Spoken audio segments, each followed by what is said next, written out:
subsídios. Lições Bíblicas Adultos. Bendito seja o nome do Senhor, nosso Deus. Eu quero cumprimentar a todos com a paz do Senhor. Você está no canal Rascunho da EBD, eu sou o pastor Edivaldo Pereira e nesta oportunidade estaremos comentando a lição de número 9, lição da classe dos adultos, lição editada pela nossa CPAD, pela Casa Publicadora das Assembleias de Deus no Brasil, né? E tem como título geral Os Valores do Reino de Deus, a relevância do Sermão do Monte para a Igreja de Cristo, lição da classe dos adultos. E nesta oportunidade, como estamos estudando sobre o Sermão do Monte, nós vamos estudar sobre o jejum e a oração, né, que Jesus recomendou, lá em Mateus capítulo de número 6, né? Mateus capítulo de número 6, a partir do versículo 15, né? Nós vamos ver o texto bíblico, orando e jejuando como Jesus ensinou, é o título da lição, orando e jejuando como Jesus ensinou, ok?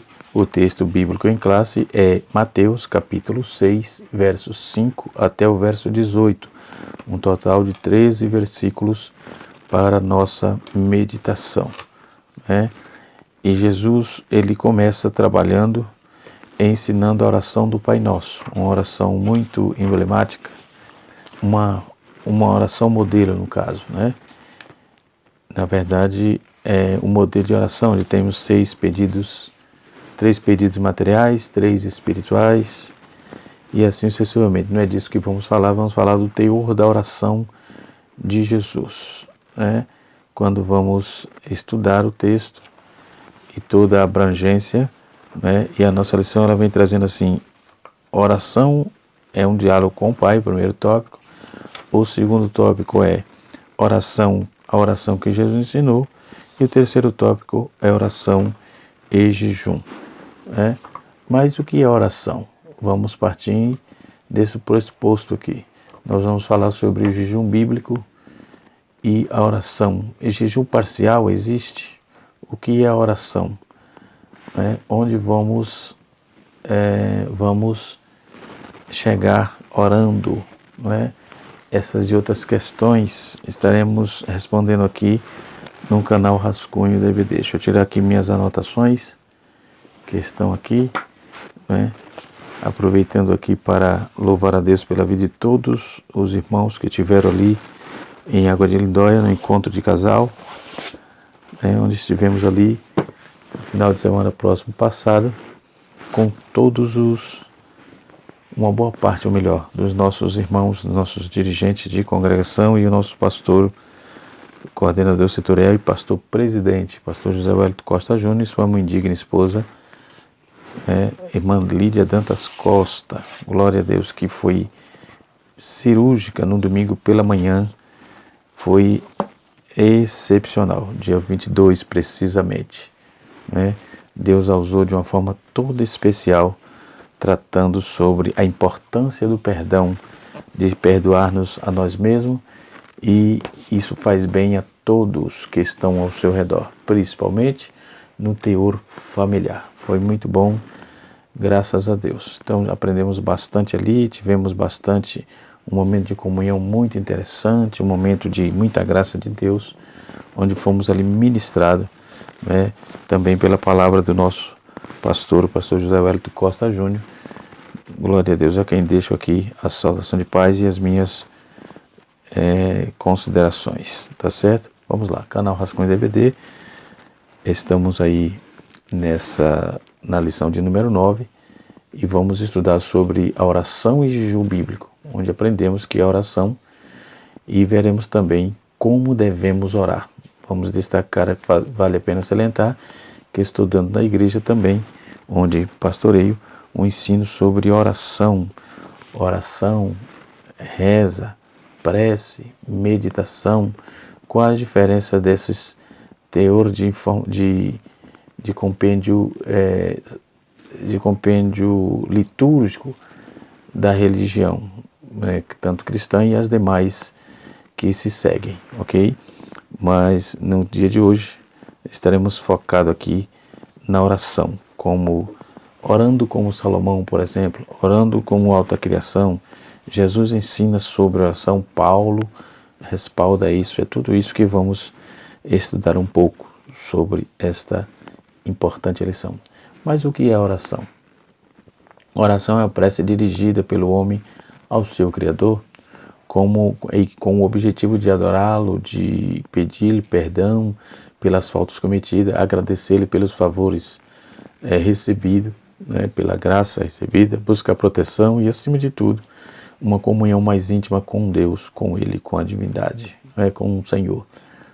Então, essa atividade é descrita como sendo invocar a Deus, invocar o nome do Senhor, chamar ao Senhor e levantar as nossas almas ao Senhor. Salmos 17, verso de número 6, Gênesis capítulo 4, verso 26, e Salmos 3, verso 4, e Salmos 25, verso de número 1. Eu também trabalhei aqui uma proposta sobre a questão dos salmos, nosso comentário que eu escrevi aqui, tá certo? Uma observação muito interessante, e quando vamos ver oração no Antigo Testamento, nós vamos destacar aí que a Bíblia ela é teísta, E essa visão teísta e essa visão deísta também quero destacar aqui no decorrer do vídeo, tá certo? Vamos lá. Vários textos na Bíblia, diversos textos nas Escrituras, ela incentiva o crente a orar, a saber, 1 Crônicas, capítulo 16, verso 1, Salmos 105, verso 4, Isaías 55, verso 6, Amós, capítulo de número 5, versículo 4 e 6, também Mateus, capítulo 26, versículo 41, Lucas, capítulo 18, verso 1, e João, capítulo 16, no seu versículo de número 24, Efésios, capítulo 6, versículo 17 e 18, e Colossenses, capítulo 4, verso 2, e 1 Tessalonicenses, capítulo 5, versículo 17. Então, isso nos faz entender que Deus inspira a comunhão com o homem. Então, esses textos, dentro do teísmo, nós vamos aprender que a visão teísta, ela ensina que Deus continua interessado no homem, em busca do homem, interessado nas coisas do homem. E na visão deísta, essa visão informa que Deus não tem interesse nenhum pelos homens e nem tampouco pelo mundo. A Bíblia distorce totalmente essa situação, porque a Bíblia discorda disso piamente. A Bíblia é teísta, porque Deus ainda cuida do homem, quem conhece o homem, Deus sonda o coração dos homens, enfim, a Bíblia é cheia de informação com respeito a isso. Então, oração, por exemplo, é comunicar-se com Deus. Oração é tornar os nossos pedidos diante de Deus, tornar o nosso pedido conhecido diante de Deus. Quando eu digo que oração é comunicar-se com Deus, vamos para Gênesis capítulo de número 18, verso 23 a 33, como também Êxodo capítulo 14, verso 15, Êxodo 32, verso 30 a 34. Então, toda vez que oramos, vamos entrar em contato com Deus de uma maneira muito especial, não apenas como um monólogo, e sim um diálogo, onde podemos aí não apenas dirigir nossas palavras a Deus, mas também ouvi-lo. Glória ao nome do Senhor. Então, orar é tornar os nossos pedidos conhecidos diante de Deus, é compartilhar com Ele tudo que está no nosso coração. Então, eu tenho experiências com Deus dentro dessa área de oração, onde Deus tem respondido às minhas orações que eu fiz ao Senhor, meus pedidos, meus rogos, também pedido perdão, enfim, eu tenho sentido a paz do perdão por meio da oração que tenho feito ao Senhor, bem como as portas se abrindo de uma forma toda especial, e percebendo, entendendo, crendo, vendo e apalpando o cuidado que Deus tem comigo, com a minha casa, com a minha família. Glória a Deus. E assim sucessivamente. Então, como devemos orar? Nesses dias odiernos, muitos líderes evangélicos influenciados pela teologia da prosperidade estão ensinando um modelo de oração completamente oposto aos que a Bíblia ensina. Ou seja, ensinando os cristãos a orar, decretando, determinando e profetizando sua bênção e as coisas acontecem. Assim que dizem. Dizem eles que, no entanto, a Bíblia Sagrada nos ensina a forma correta de nos dirigirmos ao Senhor em oração. Então vamos ver. Devemos orar com fé, né? A fé é um dos requisitos indispensáveis da oração. Devemos orar com fé. Sem fé não tem como orar. Então a oração ela é necessária sobre a fé. E porque o texto diz assim, pedido, crendo. Então não está escrito que se pedir crendo, né, é um ato de submissão a Cristo. Mateus capítulo 21, verso 22. Né? É um ato da alma. Né? A oração, pedir, essa questão da alma é a oração em si. Pedindo e recebendo. Né? Então a oração respondida com um não também. A oração pode ser respondida com um não, porque Deus é soberano. E toda vez que vamos orar, entendemos que Deus é soberano, né? E Ele tem a sua decisão. Ele pode dizer sim, como pode dizer não. Deus é soberano nas suas ações e responsável o suficiente para fazer-nos compreender o não, certo? Se não for bom para você, Deus não vai permitir, a não ser que você insista. Aí já é uma questão sua e os ônus você vai ter que arcar, não só com o bônus, mas com os ônus também. Então a oração é um campo de prova. Por quê? Porque nós chamamos, não é? Buscamos, clamamos. Então estamos ali sempre tendo aquela experiência com Deus, né? Provando-nos e aprovando das bênçãos de Deus. Então como devemos orar? Com fé, que é um requisito indispensável. Tudo que pedides em oração, crendo, recebereis. Mateus capítulo 21. Se tu podes crer, tudo é possível que crer. Marcos capítulo de número 9, verso 23. Então, Tiago também vai trabalhar essa proposta quando ele exorta dizendo, peço-vos, porém, com fé, né? E nada duvidando. Então temos que ter fé e não duvidar em nada, porque a dúvida é semelhante à onda do mar, que é levada pelo vento e é lançada de uma parte para outra. Tiago 1, verso 6. Né? Portanto, não basta orar, é preciso ter fé. Né? Devemos orar em nome de Jesus? Sim. Muitos cristãos desejam obter a resposta em suas orações por não orar em nome de Jesus, ou seja, o próprio Senhor nos ensinou dizendo, tudo quanto pedis em meu nome, eu farei, para que o Pai seja glorificado no Filho. Né? Se pedis alguma coisa em meu nome, eu farei. João capítulo 14, no seu versículo 13 e 14. Então, não me acolheste a mim, mas eu vos escolhi a vós, né? E vós nomeei para que vardes e dê fruto, e o vosso fruto permaneça, a fim de que tudo quanto em nome de Jesus, em meu nome, aliás, pedirdes ao Pai, vos conceda. João 15, verso de número 16. Então, naquele dia, nada me perguntareis. Na verdade vos digo que tudo quanto perdizes a meu Pai em meu nome, vou-lo-há de dar. Então Jesus garante, né, que em nome dele as coisas acontecem. Não é?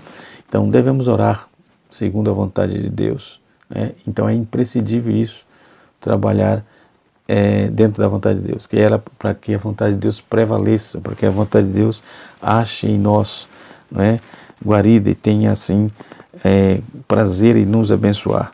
Né? Então, quando vamos trabalhar no primeiro tópico da nossa lição, vamos encontrar a natureza da oração. Podemos dizer que a oração é um diálogo da alma com Deus, a qual aparece na Bíblia Sagrada diversas formas, como confissão, adoração, comunhão, ação de graças, feito, por exemplo, por Miriam, por Débora, E no Novo Testamento, Paulo exorta aí aos cristãos a fazerem sempre esse tipo de oração, conforme Filipenses capítulo 4, verso 6, Colossenses 4, 2 e Efésios 5, verso de número 20. Então, pelo oposto, e em primeiro lugar, que devemos marcar prioritariamente nossas orações e a busca da glorificação do Pai. Mas também devemos pedir, suplicar e perseverar em nossos pedidos, perseverar em nossos pedidos, assim como fez Daniel, registrado em Daniel capítulo número 6, versículo 10, a mulher sirofenícia, que também é um exemplo, né, de persistência, né, orando a Deus e esperando a provisão, né, conforme vamos ver em Mateus 15, verso 21 a 28. Então, a resposta de Deus para as nossas orações, ok? Para quem busca a Deus tem resposta. Como os homens de Deus viviam orando, né? A Bíblia nos incentiva aí a orar porque há poder nesses maravilhosos recursos espirituais, o qual não podemos aí desprezar. Quando lemos a Bíblia, percebemos que a oração é apresentada como uma ordem.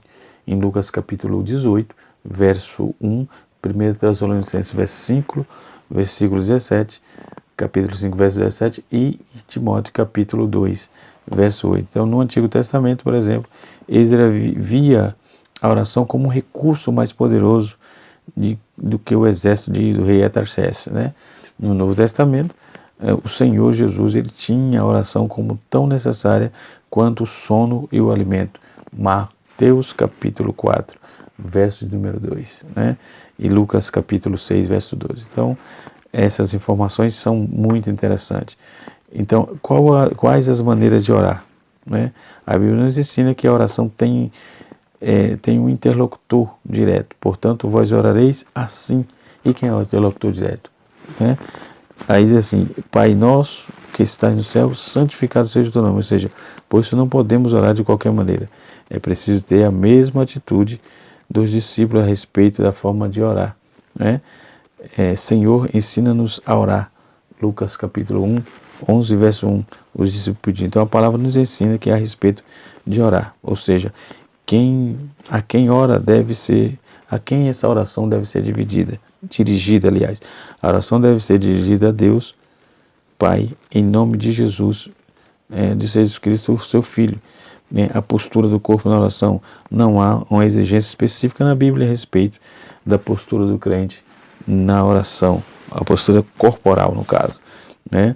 Na oração, pois as Escrituras revelam formas diversas de orar: em pé, deitado, prostrado, assentado, andando, de joelho, com as mãos estendidas, né? Então a Bíblia diz em Isaías 28, 2, 1 Reis capítulo 8, versículo número 54, e assim vai. Então o horário da oração, ter um horário regular para falar com Deus é bíblico, né? E bom. Isaías 55, verso 17, Daniel capítulo 6, verso 10 e Atos capítulo 3, versículo 1. Mas a Bíblia também diz que devemos orar sempre, não é? Lucas capítulo 18, verso 1, Efésios 6, 18. Então, o lugar da oração, Jesus diz que podemos orar secretamente em nosso aposento ou em outro lugar solitário. Então, a ideia da intimidade de momentos a sós com Deus, o apóstolo Paulo diz que podemos orar em todo lugar, né? De acordo com o decoro da oração, o decoro de respeito à serenidade, à decência e à reverência, né? O ato de adorar o Senhor, como trouxemos aqui. Então, como devemos orar? Orar com perseverança. A perseverança é fundamental na vida do cristão, na vida de quem ora, de quem busca. Então, diversas vezes Jesus ensinou isso, sobre o dever de orar sempre, sem desvanecer, ok? Então, devemos orar com sinceridade. Deus não aceita oração com falsidade, hipocrisia. E na palavra do fariseu e publicano, isso é bem retratado em Lucas capítulo 18, verso de número 9 a 14. Isso fica claro, não é? Jesus disse que tanto o fariseu como o publicano subiram ao templo para orar. O fariseu orava dizendo: ó Deus, graça te dou, porque não sou como os demais homens, roubadores, injustos, né? Adúltero, e nem ainda como os publicanos, jejuo 2 vezes por semana e tal, dou o dízimo de tudo que possuo. Porém, o publicano nem queria levantar os olhos, mas batia no peito, dizendo: ó Deus, tem misericórdia de mim, que sou pecador. Quem recebeu a bênção? Claro que foi o publicano, né? Que pediu com mais objetividade, não com todo esse mesmo. Ele estava ali porque estava necessitado, né? Depois disso, nós vamos ver que Jesus trata aí sobre o jejum, né? As considerações que temos sobre o jejum. O jejum é um ato de ficar sem comer, de beber. O jejum religioso é aquele que que alguém deixa de comer por motivo relacionado à fé. Então, no Novo Testamento, Jesus recomenda o jejum para expulsar demônio. O jejum é prática de mais de 5 mil anos pela humanidade. É uma prática antiga, né? Então, o jejum era uma prática comum entre os servos de Deus, pois pois eles tinham conhecimento de que era uma forma de reabastecer-se, de renovar as forças para enfrentar aí as difíceis, batalhas, que tinha aí regras fixas na Bíblia sobre como jejuar, o tipo de jejum, prática, isto é, algo pessoal, ok? E a duração do jejum? Quando é a duração do jejum? Por exemplo, um dia era o jejum do dia da expiação, 3 dias era o jejum de Esther, 7 dias era o jejum pela morte de Saul, meu Deus, 14 dias é o jejum voluntário de Paulo e os que com ele estavam no navio, 21 dias jejum de Daniel em favor de Jerusalém, 41 dias o jejum do Senhor Jesus no deserto. E qual era esse tipo de jejum? A jejum à base de pão e água é aquele que a pessoa, quando faminta e sedenta, só come pão e bebe apenas água, né? O jejum à base de líquido, que é a pessoa que está jejuando e ingere somente líquido. O jejum normal, que a pessoa jejua, não come nada, apenas bebe água. E o jejum parcial, durante esse jejum, a pessoa faz apenas uma refeição por dia. E tem o jejum de doces, né? É o jejum feito por pessoas que não podem ficar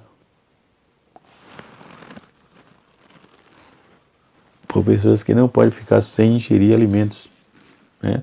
Por isso fica sem comer doce, abrindo mão de algo que gosta, né? Então, o jejum é uma abstinência total ou parcial de alimentos, né? Dentro do contexto geral. O que a Bíblia diz sobre o jejum? Não há regras fixas na Bíblia quanto ao jejuar.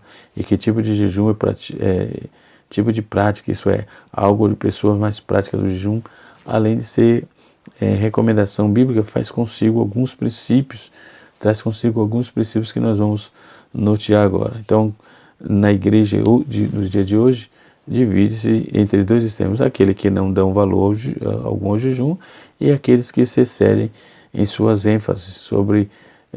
Então Deus queria despertar para que compreendamos a prática deste princípio. Sem dúvida, é uma arma poderosa para o cristão, né? A Bíblia ordena o jejum? Não. No Antigo Testamento, a lei de Moisés, na lei de Moisés, os judeus tinham um único dia de jejum instituído, né? Em Levítico capítulo 23, verso 27, que também ficou conhecido como o dia do jejum e registrado em Jeremias capítulo 36, verso 6, e ao que Paulo se referiu com o jejum, né? Atos capítulo 27, verso 9, mas em todo o Antigo Testamento e Novo também não há uma única ordem acerca de jejuarmos, né? Contudo, apesar de não haver um imperativo, né, acerca de jejuarmos, apesar de não haver essa autorização, essa ordem, a Bíblia também está cheia de menções sobre jejum, não é? E assim, muitos ensinadores falharam de maneira grave ao dizer que por não haver nenhuma ordem específica, que o jejum não deveria ser praticado, né? Então, Jesus ele faz menção: quando jejuardes, não mostreis contristados como os hipócritas, porque desfiguram o rosto com o fim de aparecer aos homens. Na verdade, eu vos digo que eles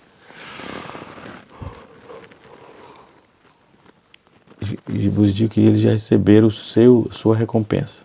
Mas tu, porém, quando jejuardes, unge a cabeça e lava o rosto, a fim de não parecer aos homens que jejuas, e sim ao Pai em secreto, e teu Pai que vê em secreto te recompensará. Mateus capítulo 6, versos números 16 e 18.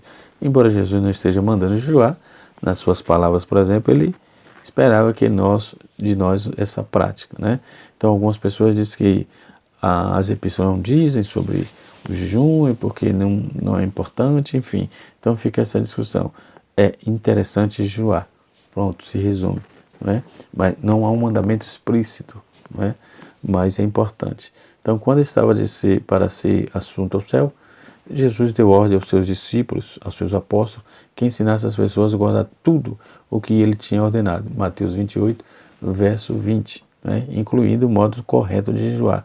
O próprio Jesus praticou o jejum e lemos que em Atos que os líderes da igreja também faziam, né? Então há registro histórico que os pais da igreja também eles revelam aí o jejum contínuo, observando com todas as práticas que os crentes há muito tempo depois do apóstolo, o jejum, portanto, deve ser a parte da nossa vida, fazer parte da nossa vida e prática uma obra de uma forma equilibrada dentro dos padrões bíblicos, né?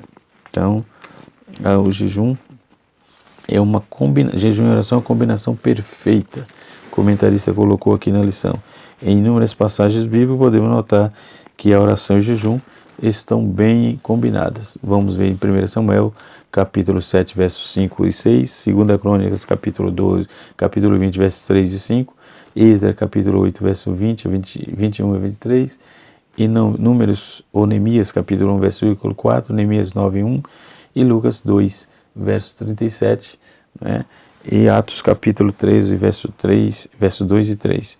Então, os aspectos bíblicos do jejum, há 3 eventos que caracterizam a necessidade de jejum: o ato de humilhar-se por meio da confissão, e acontecia por causa da tristeza do pecado, conforme vimos em Deuteronômio capítulo 9, verso 18, e Jonas capítulo número 3, verso número 5. Então, o da lamentação, por exemplo, por causa de um sinal mal sofrido, fosse aí alguma praga, né? Uma derrota sofrida, uma batalha, uma ameaça, enfim, né? Então, esse aspecto nós precisamos adotar, né? O aspecto de jejuar, de buscar a Deus por meio do jejum. Qual o propósito, afinal, o propósito do jejum? O Kenneth Hagin ele vai dizer assim, que o jejum não muda a Deus, ele é o mesmo antes, durante e depois do seu jejum. Então, mas o jejum mudará você, ele vai lhe ajudar a manter as mais sustentáveis, sucessíveis, vai estar mais suscetível ao Espírito de Deus. O jejum não tornará Deus mais bondoso ou misericordioso para conosco, ele está ligado diretamente a nós, não é? Então, o jejum ele tem um objetivo específico para nos ajudar nas nossas lutas, nas nossas fraquezas, e estabelecer também de forma mais complacente ao Senhor nosso Deus. É como que um odre era um recipiente feito de pele de animais que era devidamente preparado, mas com o passar do tempo se envelheciam e ressacavam. Então, o vinho era o suco extraído de uma uva que fermentavam normalmente dentro do odre, né? Então são informações importantes. Então Deus, durante ou depois do jejum, ele continua, não é? Então o jejum não tornará Deus mais bondoso não é? Ou misericordioso.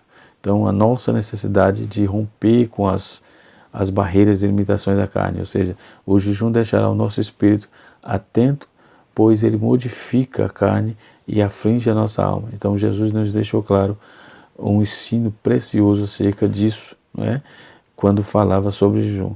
Ninguém põe vinho novo em odre velho.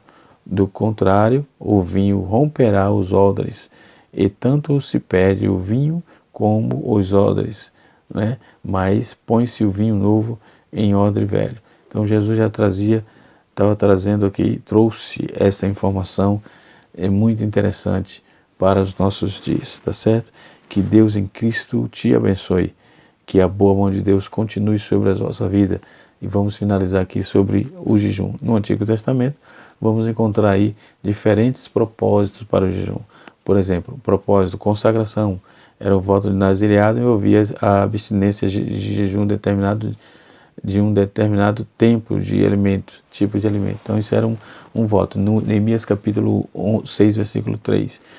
Vamos ver também outro motivo, outro propósito para o jejum.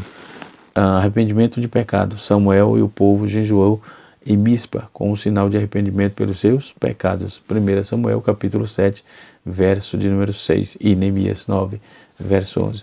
Também vamos ver o jejum de luto. É um dos motivos. Davi jejuma e que expressador pela vida de Saul e de Jonas, depois da morte de Abner, né?